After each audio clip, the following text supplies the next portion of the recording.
Existe todo um universo entre os telas de cinema e os livros empoeirado. Esse universo é conhecido como Nona Arte. Meu nome é Will, quadrinho pesado.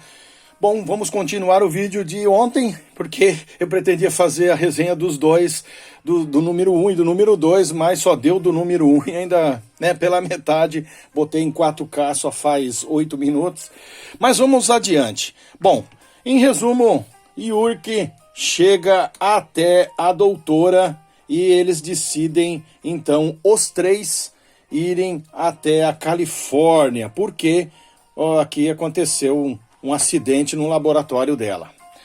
Bom, nesse primeiro episódio, nessa primeira contato que eu tive com a série, dá a entender assim, é bem um filme dos final dos anos 90, e tirando as condições que eu falei para vocês ali da arte, que parece assim todo enquadrinhado, assim como se fosse um filme mesmo, e alguns detalhes aqui que eu acredito até ser inovadores, que é quando utilizações aqui dos balões, aqui forma dos balões um pouco diferente. Eu não senti nada assim de tão extraordinário. É uma leitura gostosa de ser feita, só que também nada assim tão extraordinário, diferente de outros quadrinhos, ou digamos assim, do impacto que foi Monstro do Pântano, ou até Sandman, ou mesmo Hellblazer, que eu acho que ali houve um impacto bem maior. Aqui, Yuri que continua a sua viagem, pega uma carona num trem de carga que corta o país, tem pouquíssimo transporte, porque parece-me que quase todos os pilotos morreram de avião, não tem como operar, então a problemática que eles estavam vivendo naquela época por conta da falta dos homens, né? Essa questão de não ter espaço para as mulheres. E isso nos faz pensar que realmente tem-se razão. As mulheres não têm espaço em tudo praticamente aqui, né? Essa crítica que talvez seja a maior revolução dessa obra de Y, o Último Homem. Eles têm uma luta aqui com um pessoal lá que força eles, que é as Amazonas aqui que estão procurando eles, mas que força eles a continuar fugindo, é apresentado outras, e aí o que acontece? Eles saltam do trem, são obrigados a saltar do trem, e conhecem um outro grupo de mulheres, um outro grupo de mulheres que vivem numa cidade.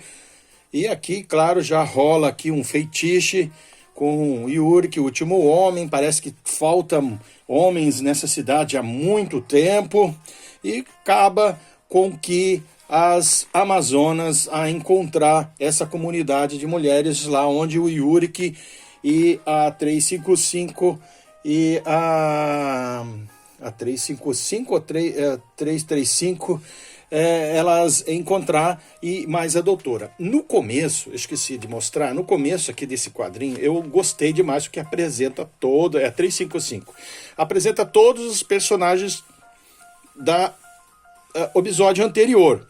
Então, se você continuar daqui em diante, você só vai perder praticamente a situação do que aconteceu lá e como foi o estado, né, dos homens todos morrer, a confusão que deu, e ao encontro com a doutora e a decisão de vir para a Califórnia. Então é só isso que você perde dali. Aqui dá outro empate aqui com a construção, né, do personagem Hero, que é a irmã do Yuri. Acaba que elas continuam aqui toda a caminho das Amazonas até encontrar o Yuri, que é aqui onde eles estão lá. A 355 se machucou, está assim, em recuperação, e aí acontece aí todo um falatório, coisa arada e tal, e a moça acaba convencendo o Yuri que há um beijo bem amoroso, e ele de certa forma, atrair a sua namorada, que ele não sabe como é que ela também, se ela está viva, como ela está. Aqui eles têm uma bela descoberta sobre esse grupo, porque esse grupo de mulheres está lá, como eles vivem, e aqui o empate final com com o pessoal das Amazonas. Então é bem interessante nesse quesito, e como eu falei para vocês, eu acho que no outro episódio, e aqui a possibilidade, né, de Yurik, delas tentar matar o Yurik mais à frente. No primeiro momento que você tem, aqui você tem a impressão que está mesmo vendo um filme, uma mistura de The Walking Dead, tá?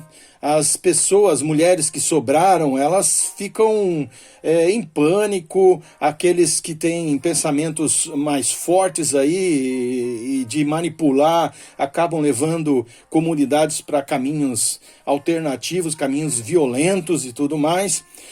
Eu diria que é um quadrinho pesado porque tem essa questão de violência aqui, tiros, sexo até não vejo tanto problema, porque aqui tem uma cena que tem acontecimentos que poderiam estar rolando aí uma coisa um pouco mais forte, mas o Brian Vaughan achou que não seria necessário isso, se entende que poderia acontecer, que aconteceu, ou que pode acontecer e tal, né? Mas, na verdade, aqui nesse contexto aqui, por enquanto não aconteceu, só foi o beijinho mesmo ali e tudo mais.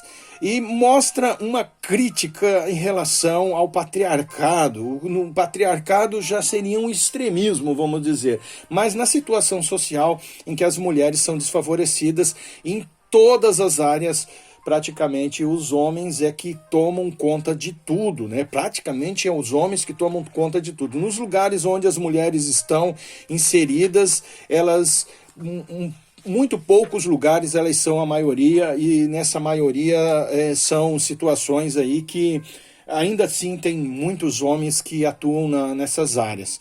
Então, nesse sentido, essa crítica, e para a época, ele se torna realmente um quadrinho pesado, um quadrinho que foi revolucionário em tudo. Mais à frente, com as resenhas e com a leitura mais adiante, eu vou fazer uma análise minha aqui, da minha opinião sobre este quadrinho. Por enquanto, ele foi satisfatório e eu digo que vale a pena por conta da crítica ao patriarcado, vamos dizer assim, a crítica ao autoritarismo dos homens, nesse sentido. Mas o restante, comparado com Hellblazer, por exemplo, com Sandman, ele é um quadrinho que está bem assim, dentro dos patamares, padrões de quadrinho. Enquanto vocês, na próxima história, valeu, gente. Até a próxima.